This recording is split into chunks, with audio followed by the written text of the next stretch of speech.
4월 25일 목요일 뉴스송화의 온라인 큐티를 시작하겠습니다.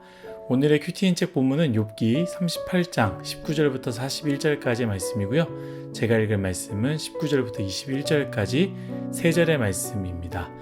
어느 것이 광명에 있는 곳으로 가는 길이냐? 어느 것이 흑암이 있는 곳으로 가는 길이냐? 너는 그의 지경으로 그를 데려갈 수 있느냐? 그의 집으로 가는 길을 알고 있느냐? 내가 아마도 알리라. 내가 그때 태어났으리니 너의 횟수가 많음이니라. 아멘. 오늘 여러분들과 함께 아무것도 모르지만 다 아는 것처럼 사는 인생, 아무것도 모르지만 다 아는 것처럼 사는 인생이라는 제목으로 큐티를 나누도록 하겠습니다. 샬롬. 오늘도 말씀을 시작하신 여러분 주님의 이름으로 축복합니다. 어제 우리 간사님이 나누셨던 것 같이 하나님이 나타나셨습니다. 하나님께서 찾아오신 것이죠. 여러분, 주님은 반드시 찾아와 주시고 우리를 만나 주십니다. 그리고 우리를 만나 주실 때 회복이 일어나는 것이죠. 저는 꼭 이 부분을 여러분들과 이야기하고 싶습니다. 평생 하나님 앞에 온전히 살려고 했던 욥, 아무 이유 없이 그리고 죄 또한 짓지 않았으나 고통받았던 욥마저도 하나님의 침묵 시간이 있었습니다. 그런데 그 시간이 아무 의미 없는 시간이었습니까? 하나님은요, 그 시간마저도 사용하십니다. 하나님은 욥의 울부짖음, 욥의 고통과 욥의 아픔과 슬픔과 모든 쏟아 놓음을요, 침묵의 하나님으로 만나 주시는 것이죠. 사랑하는 여러분, 하물며 욥 또한 그러한 시간이 있었는데 우리 또한 그러한 시간이 필요하지 않겠습니까? 침묵의 하나님을 만나시는 축복이 있기를 예수님의 이름으로 축복합니다. 낙담하지 마시고 기대함과 기도함으로 주님을 기다릴 때에 주님께서 욥을 만나셨던 것처럼 우리를 만나 주실 것이고요. 주님을 만날 때에 우리의 모든 어려움과 문제와 답답함들이 다 해결될 줄로 믿습니다. 다시 말씀으로 돌아와서요. 어제 말씀부터 오늘 그리고 내일 말씀도 쭉 하나님은 욥에게 질문합니다. 그런데 이 질문은요. 욥에게 하는 질문이지만 사실 새 친구에게도 하는 질문이고요. 동시에 21세기를 살아가는 우리에게도 하시는 질문과 같습니다. 또한 하나님의 질문에 대답할 수 있는 것이 하나도 없습니다. 하나님께서 욥에게 질문한 것을요, 하나하나 한번 읽어보십시오. 욥기가 쓰여진 이후로 몇천 년이 흘렸지만 여전히 현대 과학으로는 대답할 수 없는 질문들입니다. 간단하게 오늘 읽은 본문만 보더라도 이렇습니다. 19절, 20절 말씀입니다. 어느 것이 광명이 있는 곳으로 가는 길이냐? 어느 것이 흑암이 있는 곳으로 가는 길이냐? 너는 그의 지경으로 그를 데려갈 수 있느냐? 그의 집으로 가는 길을 알고 있느냐? 아멘. 광명이 있는 곳, 흑암이 있는 곳, 우주의 시작과 우주의 끝을요, 이야기하고 있는데 우리는 그것을 알 수 없습니다. 여러분, 종교는 과학적이지 않다라고 생각하는 경향이 있는데요. 여러분, 종교뿐만이 아니라 세상의 많은 부분이요, 과학적으로 설명할 수 없는 것들이 참 많습니다. 과학의 한계이죠. 예를 들어서 과학으로는 우리 인간이 어떻게 구성되어 있는지 알 수 있습니다. 그러나 우리 인간의 목적, 무엇을 위해서 살아야 하는지 설명하기 어렵습니다. 지구도 마찬가지 아니겠습니까?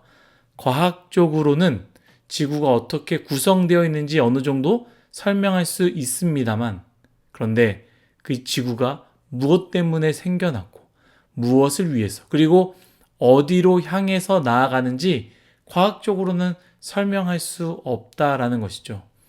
이처럼 종교적인 믿음을 떠나서 우리가 가지고 있는 지식, 현대의 모든 지식을 총합하여도 우리는 결국 우주의 기원과 끝을 제대로 설명할 수 없고요. 설명을 한다 할지라도 왜 그것이 생겨났는지 이유와 목적에 대해서 우리는 알 수 없습니다. 오직 만드신 분만 알고 계시는 것이죠. 그러면서 하나님께서 재밌는 이야기를 하십니다. 여러분들과 나누고자 하는 부분이기도 한데요. 바로 21절 말씀입니다. 내가 아마도 알리라. 내가 그때 태어났으리니 너의 횟수가 많음이니라. 아멘. 무슨 말씀입니까? 내가 묻는 질문에 대답해봐. 너 그거 알아? 아, 맞다. 알 수도 있겠다. 너 그때쯤 태어났을까? 너 태어난 지 오래됐으니 아마 알지 않을까? 라고 질문하는 건데요. 이것은 무슨 이야기를 하는 것이죠? 인간의 한계를 강조하는 것이죠. 그 하나님의 어조는 비꼬는 어조 아니겠습니까?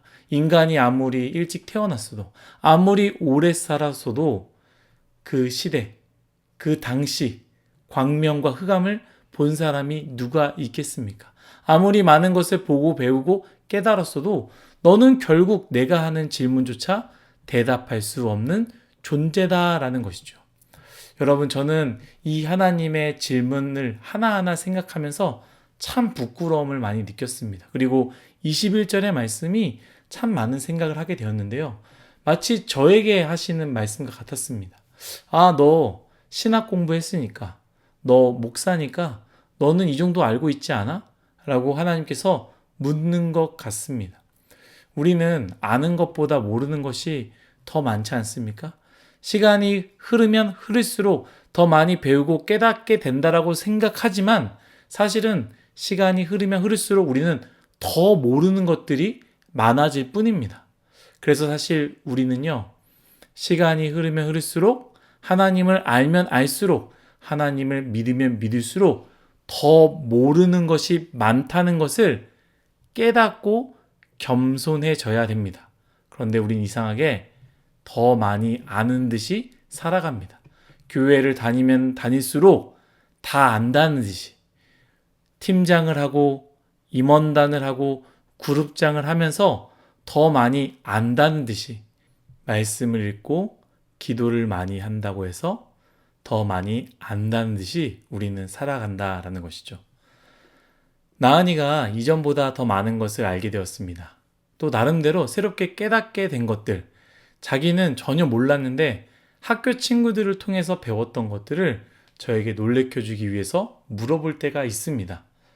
아무리 많이 알아도 초등학교 1학년이 얼마나 많이 알고 그것이 얼마나 삶에 큰 도움이 되겠습니까? 그런데 우리의 모습이 사실 나은이의 모습과 비슷하지 않습니까?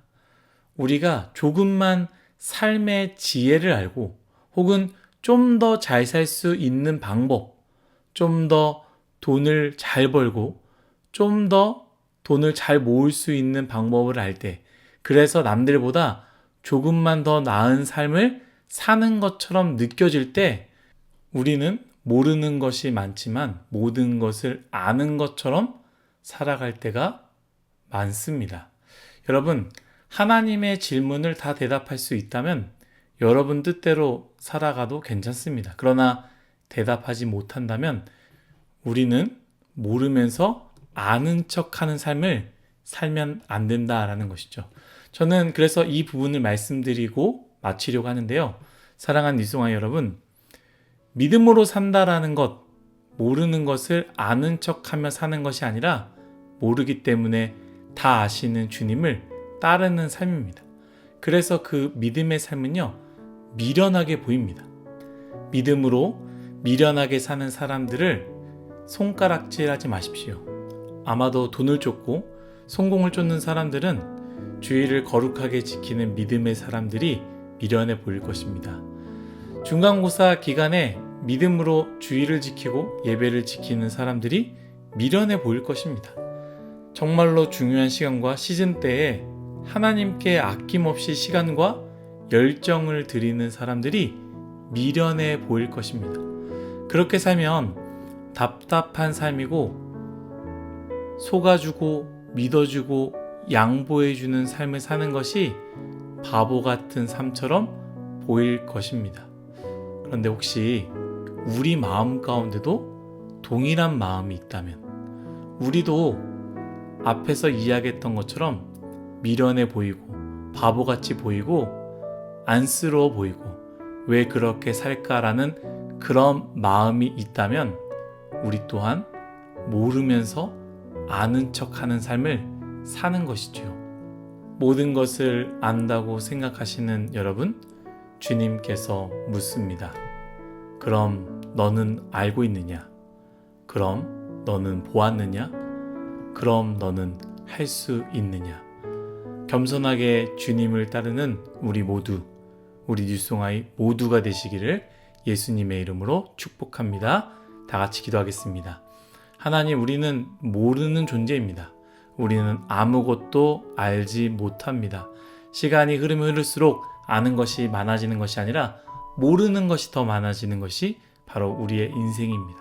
그렇기에 겸손하게 모르면서 아는 척하는 것이 아니라 모르기 때문에 주님을 붙잡고 사는 미련한 삶을 살 수 있는 그런 믿음의 은혜를 허락하여 주옵소서. 감사하며 예수님의 이름으로 기도드렸습니다. 아멘.